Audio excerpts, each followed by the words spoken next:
Hello everyone, इस video में हम लोग पढ़ने वाले हैं आयत, जो कि क्षेत्रमिति का पार्ट 2 वीडियो बन रहा है। पार्ट 1 हम बना चुके हैं, आप जाकर देख लीजिएगा। यदि आपको परिमिति और परिमाप और क्षेत्रफल क्या होता है समझ में नहीं आता है तो उसमें वर्ग भी बता दिए, वर्ग के बारे में कि वर्ग का परिमाप, वर्ग का क्षेत्रफल क्या होता है सब बता दिए। ठीक है, फिर वर्ग का विकर्ण भी बता दिए हम। अगर निकाल वो सब नहीं आता है तो आप वीडियो में जाकर देख सकते हैं। ठीक है, फिलहाल इस वीडियो में हम समझेंगे आयत। आयत क्या होता है, ठीक है। तो देखिए आयत क्या होता है। आयत इस प्रकार से आपको बना हुआ मिल जाएगा, ठीक है। इसको बोलते हैं आयत।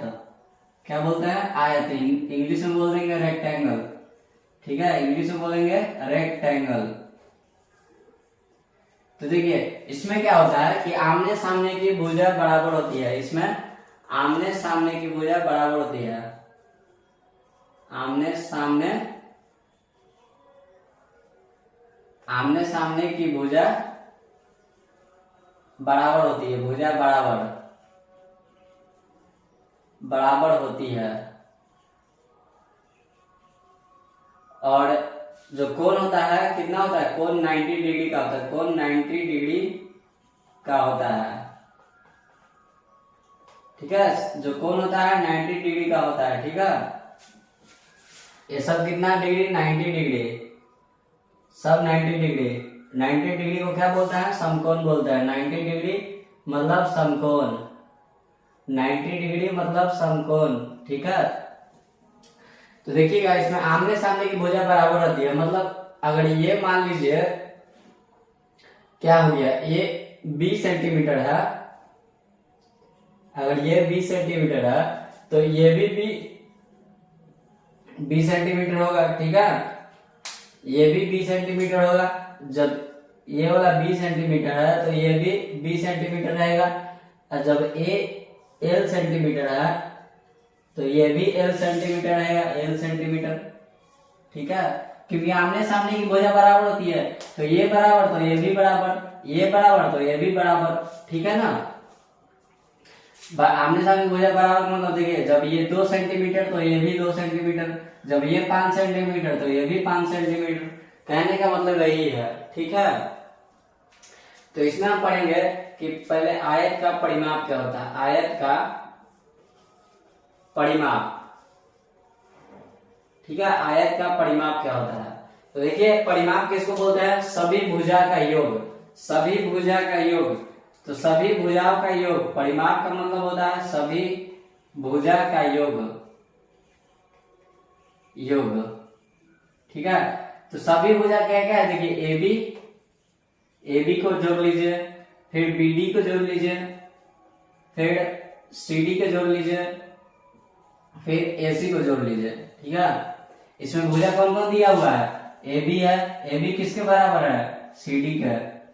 AC किसके बराबर है? AC बराबर BD के बराबर है, ठीक है ना।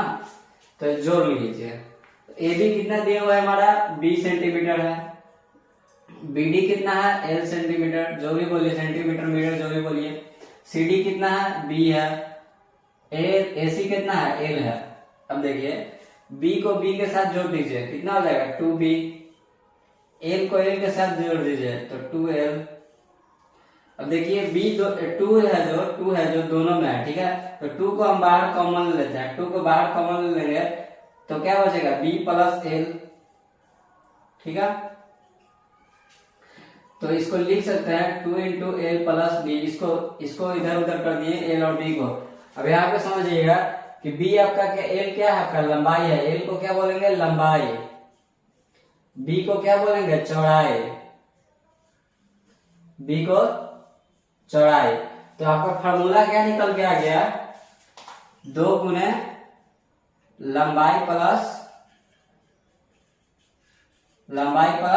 चौड़ाई, ठीक है। आपका फार्मूला यही निकल के आ गया ना, 2 गुने लंबाई प्लस चौड़ाई। अब आगे समझेंगे हम आयत का क्षेत्रफल, ठीक है। आयत का क्षेत्रफल निकालने के लिए क्या होता है कि लंबाई गुने चौड़ाई करते हैं। लंबाई गुना चौड़ाई, ठीक है। लंबाई गुना चौड़ाई। तो लंबाई गुना चौड़ाई करने के लिए क्या करना पड़ेगा आपको, ठीक है। लंबाई और चौड़ाई गुना करने के लिए क्या होता है, या तो एक लंबाई ये चौड़ाई ले लीजिए और ये एक लंबाई ले लीजिए, या तो इस लंबाई इस चौड़ाई को ले लीजिए या तो इस लंबाई को ले लीजिए। मतलब कहने का मतलब है कि आपको एक लंबाई लेना है और एक चौड़ाई लेना है और गुना करके लिख देना है, जो भी आंसर आएगा उसको लिख देना है, वही आपका आंसर हो जाएगा। आयत का क्षेत्रफल, क्षेत्रफल क्या होता है, वो कितना जगह घेर रहा है। क्षेत्रफल मतलब वो कितना जगह घेर रहा है जिसका क्षेत्रफल निकाल रहा है। परिमाप मतलब ये जितना लंबाई है उन साइड साइड जो जितना भी बाउंड्री दिया हुआ है उसका कितना लंबाई है, वही परिमाप होता है और परिमिति भी होता है। और क्षेत्रफल कितना जगह घेर रहा है उसी को बोलते हैं, ठीक है।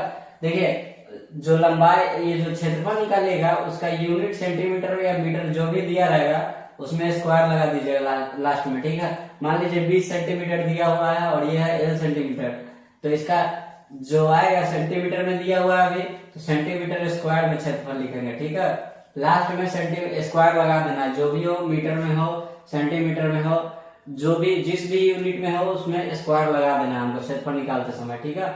ये आपका फॉर्मूला हो गया। आयत का क्षेत्रफल लंबाई गुने चौड़ाई, इंग्लिश में बोलेंगे L गुने B, और इसको लेंथ गुने भी बोल सकते हैं हम। लेंथ थोड़ा डिटेल में जाते हैं तो, ठीक है, ब्रेथ, ये हो गया BREDTH, DTH ब्रेथ, लेंथ गुने ब्रेथ। अब हम लोग पढ़ने वाले हैं त्रिभुज, ठीक है। अब क्या पढ़ेंगे, त्रिभुज। त्रिभुज के बारे में समझेंगे। देखिए जिसका भी तीन भुजा होता है और तीन भुजा से घिरा होता है उसको त्रिभुज बोलेंगे, ठीक है। ये क्या बन गया, त्रिभुज बन गया, ठीक है। इसको क्या बोलेंगे, त्रिभुज बोलेंगे। अब देख लीजिए ये भी त्रिभुज है। अब इसमें हम बात कर रहे हैं कि त्रिभुज का क्षेत्रफल और परिमाप का। देखिए त्रिभुज का क्षेत्रफल और परिमाप, पहले इसका नाम दे देते ABC, ठीक है, ABC, ठीक है। इतना आपको पता होना चाहिए। अब देखिए इसको क्या बोलते हैं, कर्ण बोलते हैं। इसको क्या बोलते हैं, लंब बोलते हैं, या लंबाई बोलिए या ऊंचाई बोलिए, ऊंचाई भी बोल सकते हैं। BC को क्या बोलेंगे, आधार बोलेंगे। देखिए ऊंचाई हमेशा क्या होता है, 90 डिग्री होता है, खड़ा होता है।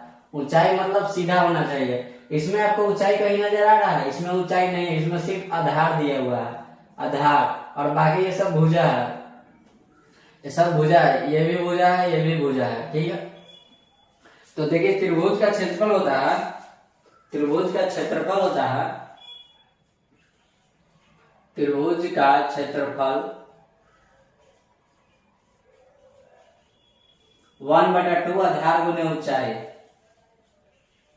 आधार गुने ऊंचाई, ठीक है। आधार गुने ऊंचाई होता है, लेकिन आप देख रहे हैं इस त्रिभुज में आधार तो दिया हुआ है, यहाँ पे ऊंचाई दे दिया, यहाँ पे ऊंचाई दिया हुआ है, ठीक है ना। इस त्रिभुज में आधार ऊंचाई दिया हुआ है, ठीक है। इस त्रिभुज में आधार ऊंचाई दे दिया है, लेकिन यहाँ पे देखिएगा यहाँ पे आधार दिया हुआ, ऊंचाई नहीं दिया हुआ। तो आप इसके लिए क्या करेंगे, आपको इसके लिए करना होगा कि एक यहाँ से इस पे लंब खींचना होगा, ठीक है। लंब मतलब होता है 90 डिग्री का, 90 डिग्री का एक लंब खींचना है। जो भी खींचेगा एकदम 90 डिग्री बिल्कुल सीधा आना चाहिए, ठीक है। या तो आपको ऐसा भी त्रिभुज दे दे, देख लीजिए ऐसा भी त्रिभुज दे दे, इसमें भी देख सकते हैं। इसमें तो 90 डिग्री दे दिया है, लेकिन एक और इस प्रकार का आपको त्रिभुज दे देता है, कभी कभी आप देखते होंगे, इस तरह से आपको दे देगा।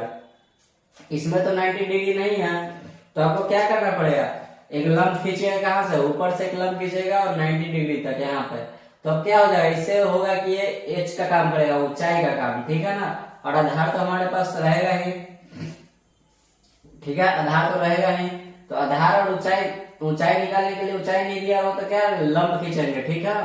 लंब खींच लेना है कितना, 90 डिग्री का, और फिर उसको पाइथागोरस थ्योरम से कोशिश करना है निकालने का। निकलेगा पाइथागोरस थ्योरम से ही ऊंचाई। पाइथागोरस थ्योरम हम पीछे वीडियो में पढ़ा चुके हैं, देख लीजिएगा, आपको नहीं समझ में आ रहा है तो देखिएगा। अब क्षेत्रफल निकालने के हमको आधार और ऊंचाई की जरूरत हो गया, तो इसमें तो बता दिए कि किस तरह से ऊंचाई निकलेगा, लेकिन इसमें देखिएगा, इसमें तो कर्ण है और आधार दिया रहेगा, तो क्या ऊंचाई आप निकाल लीजिएगा ना पाइथागोरस थ्योरम से, बिल्कुल निकाल लीजिएगा, क्योंकि हमको जरूरत है किसका, ऊंचाई और आधार का। मान लीजिए कभी लंबाई और कर्ण देगा तो पाइथागोरस थ्योरम से आधार निकाल लीजिएगा। कभी आपको आधार दे देगा, ऊंचाई नहीं देगा, तो पाइथागोरस थ्योरम से आप लंबाई निकाल लीजिएगा। ठीक है, लंबाई या ऊंचाई बोल रहा है, दोनों सेम है।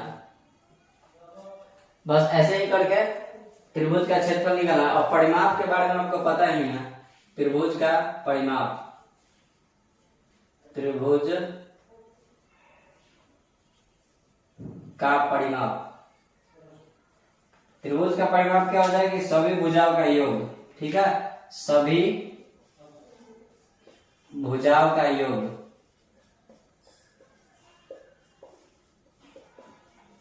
सभी भुजा का योग मतलब जितना भी ये साइज दिया रहेगा तीनों को जोड़ लीजिएगा तो क्या परिमाप निकल जाएगा। इसमें भी जो भी साइज दिया रहेगा इन तीनों का जोड़ लीजिएगा तो परिमाप निकल जाएगा। मान लीजिए ए दिया हुआ है, बी दिया हुआ है, सी दिया हुआ, तो आपका परिमाप क्या हो जाएगा, ए प्लस बी प्लस सी हो जाएगा। ठीक है ना, अब ये भी जो भी दिया रहेगा आपका परिमाप क्या होगा, ए प्लस बी प्लस सी। पर त्रिभुज में तीन ही भुजा होता है तो उन तीनों को जोड़ लीजिएगा, वही परिमाप हो जाएगा, ए प्लस बी प्लस सी। ठीक है, देखिए किसी त्रिभुज में यदि क्षेत्रफल दिया रहे आपको तो बोलेगा आधार और ऊंचाई ज्ञात करें। आधार या ऊंचाई कोई भी एक निकालने को बोल देगा। ठीक है ना, त्रिभुज का क्षेत्रफल दिया रहा है या आपको बोल देगा था आधार निकाले या तो ऊंचाई निकाले, तो उसका फॉर्मूला क्या होता है, देखिए तो आधार बराबर हो जाएगा कि जो क्षेत्रफल दिया रहेगा उसमें 2 से गुना करके कैसे ऊंचाई से भाग देना। आधार मतलब ऊंचाई से भाग देना, ऊंचाई से भाग देना। ठीक है, आधार निकालने के लिए क्या करेंगे, 2 को क्षेत्रफल से गुना कर देंगे और ऊंचाई से भाग दे देना है। उसी प्रकार यदि ऊंचाई निकालना है, ऊंचाई निकालना हो आपको तो 2 में क्षेत्रफल से गुना कीजिए, 2 में क्षेत्रफल से गुना करके उसको क्या आधार से भाग दे दीजिए। ये रूल, ये दोनों रूल कब लगेगा, जब क्षेत्रफल दिया रहेगा तब आधार और ऊंचाई निकालने के लिए। ठीक है, तो त्रिभुज यहीं पे खत्म हुआ। अब आगे पढ़ेंगे हम लोग वृत्त। अब हम लोग पढ़ने वाले हैं कि वृत्त, वृत्त में क्या क्या होता है उसके बारे में पहले समझेंगे। ठीक है, कि वृत्त में क्या क्या होता है। ठीक, क्या पढ़ रहे हैं हम लोग, वृत्त। ठीक है, इंग्लिश में बोलते हैं सर्कल, इंग्लिश में क्या बोलते हैं, सर्किल। ठीक है, वृत्त में क्या क्या होता है उसको समझिए और वृत्त कैसा होता है। पहले तो हम आपको बता दें कि वृत्त, देखिए जो ये गोल दिख रहा है इसको क्या बोलेंगे, वृत्त। क्या बोलेंगे, वृत्त। एक वक्र, वक्र जो आकृति दिख रहा है उसी को बोलते हैं वृत्त। ठीक है, वक्र आकृति को क्या बोलेंगे, वृत्त बोलेंगे। ठीक है, ये सब आपस में एक समान दूरी पर स्थित होता है। ठीक है, आपस में ये जो ओ बी और ओ ए और ओ सी दिखाई दे रहा है ना, ये सब समान दूरी पर है। ठीक है, इसको ओ बी की दूरी बराबर है किसका, ओ ए के। ठीक है, और ओ सी किसके बराबर है, ओ बी के। ठीक है, और बोल सकते हैं ओ सी बराबर है ओ ए के। सब आपस में बराबर दूरी पर। ठीक है, यहाँ से सब आपस में बराबर दूरी पर स्थित है। ठीक है, कोई ज्यादा कम नहीं है, सब बराबर है आपस में तीनों। मतलब वृत्त होता है चारों ओर केंद्र। आपको यहाँ पर हम बताते हैं केंद्र। देखिए केंद्र होता है क्या, केंद्र क्या होता है, वृत्त के बीच में स्थित होता है। ये जो वृत्त आपको दिखाई दे रहा है, वृत्त, ये वृत्त आपको दिखाई दे रहा है ना, बिल्कुल बीच में स्थित है। वृत्त के बीच में एक बिंदु स्थित होता है जो इन दोनों के बीच में स्थित होता है, इन पूरे वृत्त के बीच में स्थित होता है। यहाँ से कोई भी लाइन खींचेगा तो बराबर दूरी पे खिंचाएगा। ठीक है, दोनों का साइज बराबर होगा। तो जो बीच में एक बिंदु आपको दिख रहा है ना, इसको बोलते हैं केंद्र। इसको क्या बोलते हैं, केंद्र। वृत्त के बीच में जो बिंदु रहता है उसको क्या बोलेंगे, केंद्र बोलेंगे। ठीक है, और इसको लिखते किससे हैं, ओ से लिखते हैं, ओ से। ठीक है, इसको ओ से लिखते हैं। ठीक है, इसको ओ से लिखेंगे, आप याद रखिएगा, ओ से। और केंद्र कहाँ स्थित होता है, वृत्त के बीच में स्थित होता है। ठीक है, केंद्र कहाँ स्थित होता है, वृत्त के बीच में स्थित होता है एक बिंदु। अब देखिए केंद्र हम लोग जान लिया, परिधि समझते हैं। देखिए परिधि क्या होता है, वृत्त की लंबाई, वृत्त की लंबाई को क्या कहते हैं, परिधि कहते हैं। देखिए ये कितना लंबा है, यहाँ से ऐसे घूमिए तो इसका लंबाई कितना है, तो इसी को बोल देंगे क्या, परिधि। परिधि किसको बोलते हैं? वृत्त की लंबाई को। परिधि मतलब क्या हो गया? परिधि बराबर क्या होता है? वृत्त की लंबाई। वृत्त की लंबाई को परिधि कहते हैं, ठीक है। वृत्त की लंबाई को परिधि कहते हैं। वृत्त की लंबाई को क्या कहते हैं? परिधि। मतलब ये कितना लंबा है, ठीक है ना, कितना कितना दूरी है यहाँ से लेके यहाँ तक, ठीक। मतलब ये कितना राउंड, कितना दूरी, इसको जितना दूरी रहेगा ना उसी को बोलते हैं पूरा वृत्त की परिधि, कितना लंबा है। अब जानते हैं वृत्त का व्यास, ठीक है। देखिए वृत्त का व्यास क्या होता है? केंद्र से होकर गुजरती है, केंद्र से होकर जो गुजरती है रेखाखंड या लाइन, जो भी बोलिए, रेखाखंड या लाइन जाकर दोनों परिधि पर, दोनों सिरों, वृत्त के दोनों सिरों पर मिलती है। केंद्र से होकर वृत्त के दोनों सिरों पर मिलती है। वृत्त के केंद्र से होकर गुजरती है और वृत्त के दोनों सिरों पर जाके मिलती है। दोनों सिरा मतलब एक इस तरफ मिला और एक इस तरफ मिला, तो ये वृत्त केंद्र से होकर गुजर रही है, ठीक है। तो इसको क्या बोलते हैं? इस लाइन को क्या बोलेंगे? व्यास बोलेंगे, व्यास। इंग्लिश में बोलते हैं डायमीटर, ठीक है, इंग्लिश में डायमीटर बोलते हैं, और हिंदी में क्या बोलेंगे? व्यास। तो मतलब केंद्र से होकर जो लाइन गुजरेगी, केंद्र से होकर जो लाइन गुजरेगी और वृत्त के दोनों सिरों पर जाकर मिलेगी, उसको क्या बोलेंगे? व्यास बोलेंगे। ये बड़ा वाला लाइन को क्या बोलेंगे? व्यास। केंद्र से होकर गुजरा पूरा और दोनों वृत्त के सिर पे जाके मिलेगा, इसको भी ऐसे खींच दिए। तो देखिए केंद्र से होकर गुजरेगा, केंद्र से होकर गुजरेगा और वृत्त के दोनों सिरों पर जाके मिला है, तो इसको भी क्या बोलेंगे? व्यास बोलेंगे, ठीक है। व्यास भी समझ लीजिए। अब समझते हैं त्रिज्या। देखिए त्रिज्या क्या होता है? त्रिज्या क्या होता है? व्यास जो दिया होता है ना, व्यास क्या होता है? व्यास अभी हम आपको बताए हैं कि व्यास पूरा होता है यहाँ से यहाँ तक, ठीक है ना। लेकिन व्यास क्या होता है? त्रिज्या क्या होता है? त्रिज्या व्यास का आधा होता है। केंद्र के एक साइड वाला लाइन को आप हटा दीजिए। ये क्या था? देखिए ये पूरा था कि इसको क्या बोलते हैं? व्यास, ठीक है। व्यास कितना भी दिया रहे उसको 2 से भाग दे दीजिएगा ना, व्यास को 2 से भाग दीजिएगा तो क्या निकल जाएगा? आपका त्रिज्या निकलेगा। व्यास को 2 से भाग दे दीजिएगा तो क्या निकल जाएगा? त्रिज्या, ठीक है। व्यास को 2 से भाग दीजिएगा तो क्या निकल जाएगा? त्रिज्या निकलेगा। मतलब व्यास का जो आधा होता है उसको क्या बोलेंगे? त्रिज्या बोलेंगे, ठीक है।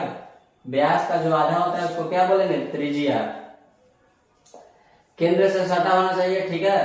केंद्र से होकर एक वृत्त के एक और मिलता हो, केंद्र से होकर वृत्त के एक ही लाइन पे एक साइड में मिलता हो, ठीक है ना, उसको क्या बोलेंगे? त्रिज्या बोलेंगे। वृत्त के केंद्र से होकर एक ही लाइन पे मिलता हो तो उसको क्या बोलेंगे? त्रिज्या, ठीक है। और व्यास को आधा को भी त्रिज्या कर सकते हैं, ठीक है। व्यास को जब 2 से डिवाइड देंगे तो उसको क्या बोलेंगे? त्रिज्या। त्रिज्या देखिए, त्रिज्या जो होता है, त्रिज्या व्यास का आधा होता है, त्रिज्या व्यास का आधा होता है, लेकिन त्रिज्या तो व्यास का आधा होता है ना, त्रिज्या होता है व्यास का आधा, त्रिज्या व्यास का आधा होता है, व्यास, ठीक है। त्रिज्या व्यास का आधा होता है, कितना? हाफ होता है। लेकिन व्यास क्या होता है? त्रिज्या का दुगना हो जाएगा। व्यास क्या हो जाएगा? त्रिज्या का दुगना। देखिए त्रिज्या का दुगना होगा ना व्यास, पूरा लाइन एक और लाइन खींचेंगे तब ना होगा पूरा व्यास। तो यही समझा रहे हम कि त्रिज्या किसको बोलते हैं?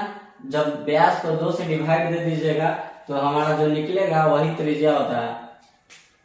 व्यास के आधे भाग को क्या कहेंगे? त्रिज्या कहते हैं। अब आगे पढ़ते हैं एक केंद्रीय वृत्त। एक केंद्रीय वृत्त या सकेंद्रीय वृत्त। देखिए एक केंद्रीय वृत्त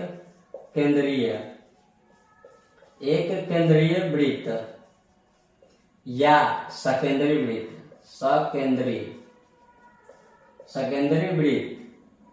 सकेंद्रीय वृत्त, ठीक है। मतलब 2 वृत्त के जब एक केंद्र होते हैं, 2 वृत्त है, यहाँ पे देख लीजिए 2 वृत्त है, इन दोनों वृत्त का केंद्र क्या है? एक ही है, केंद्र इसी को बोलेंगे। तो जब 2 वृत्त के एक केंद्र होते हैं तो उसको क्या बोलते हैं? सकेंद्रीय वृत्त, ठीक है। सकेंद्रीय वृत्त या एक केंद्रीय वृत्त, ठीक। अब इतना समझ लीजिए। अब एक और चीज आपको समझाना रह गया है कि अर्धवृत्त किसको बोलता है। यहाँ पे आपको त्रिज्या समझा दी है, यहाँ पे आपको केंद्र समझा है, यहाँ पे व्यास समझा है, यहाँ पे एक केंद्रीय और सकेंद्रीय क्या होता है, और यहाँ पे समझाया है कि किसी भी ये जो है आपस में बराबर है। मतलब कहने का मतलब है ये एक बिंदु से मिलकर बना है वृत्त। वृत्त क्या होता है? एक बिंदु से मिलकर बना होता है जो आपस में समान दूरी पर स्थित होता है, ठीक है, आपस में समान दूरी पर स्थित होता है, ठीक है, प्रत्येक बिंदु आपस में समान दूरी पर स्थित होता है।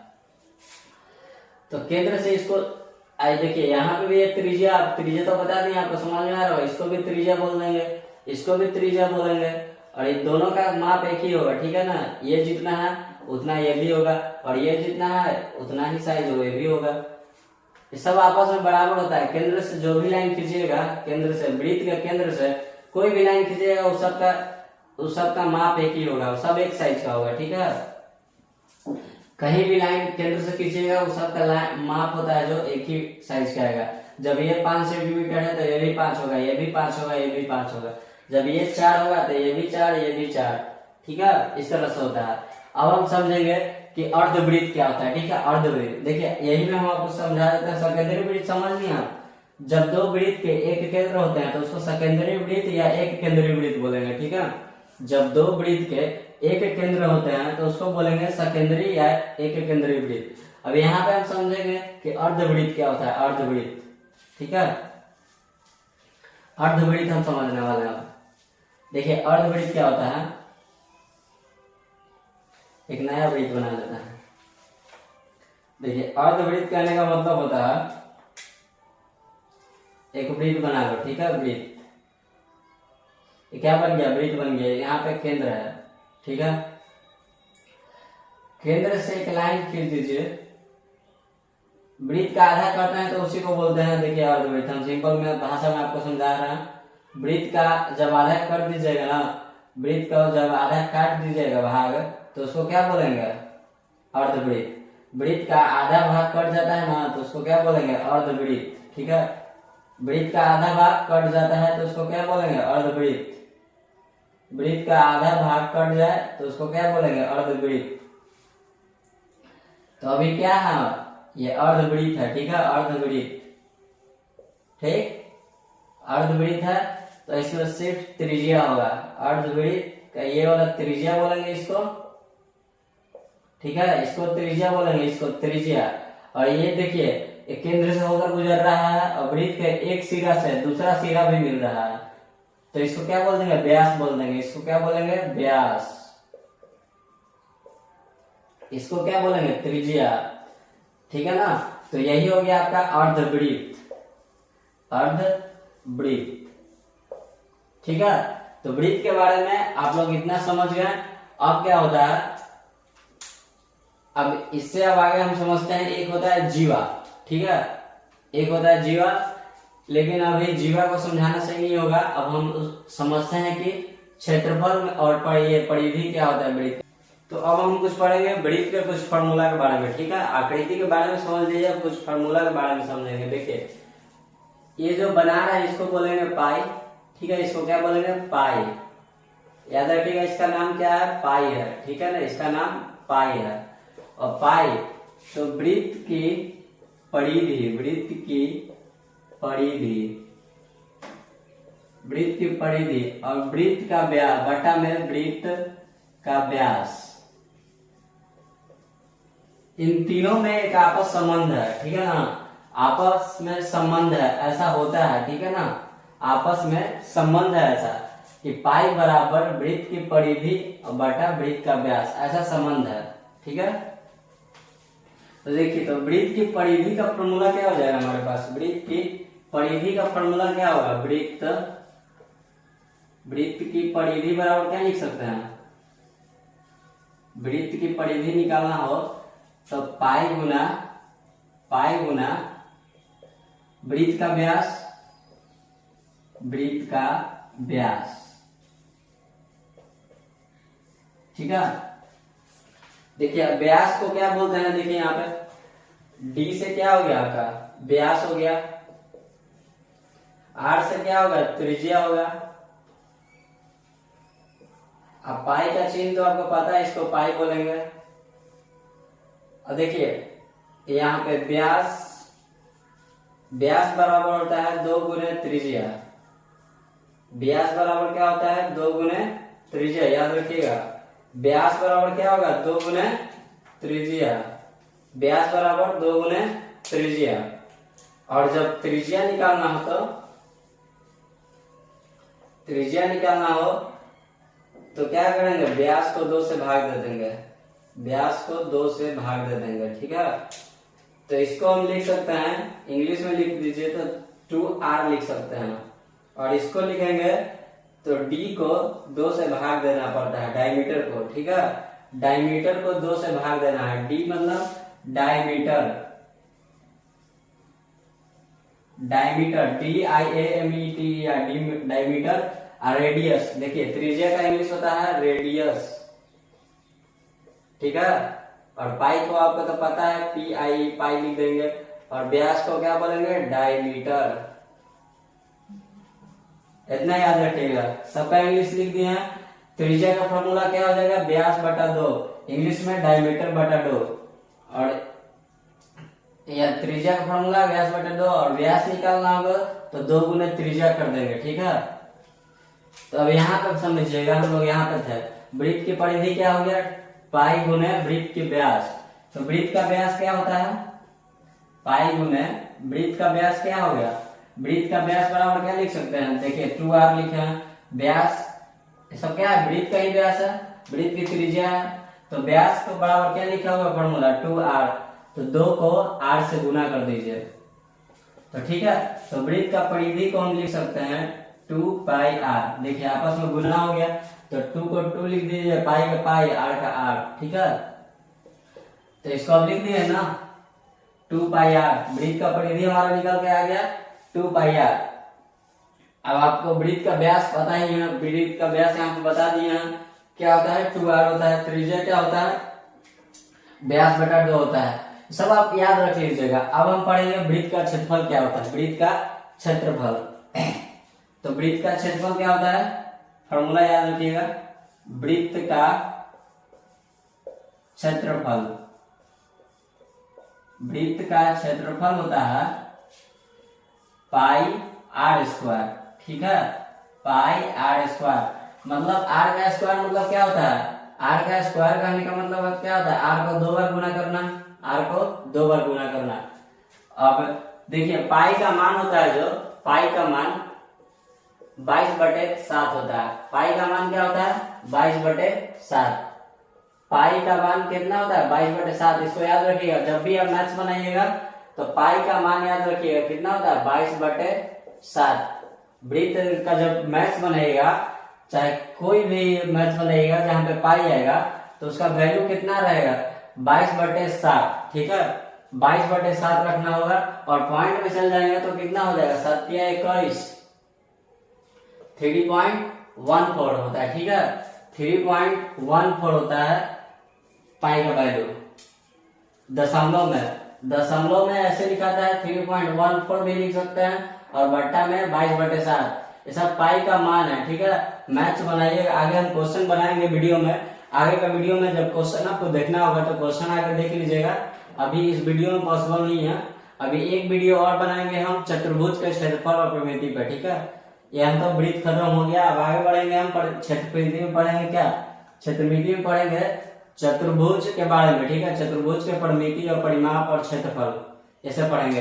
तो ये वीडियो यहीं पे खत्म होता है, अब इसके बाद हम अगले वीडियो में पढ़ेंगे पार्ट 3 में।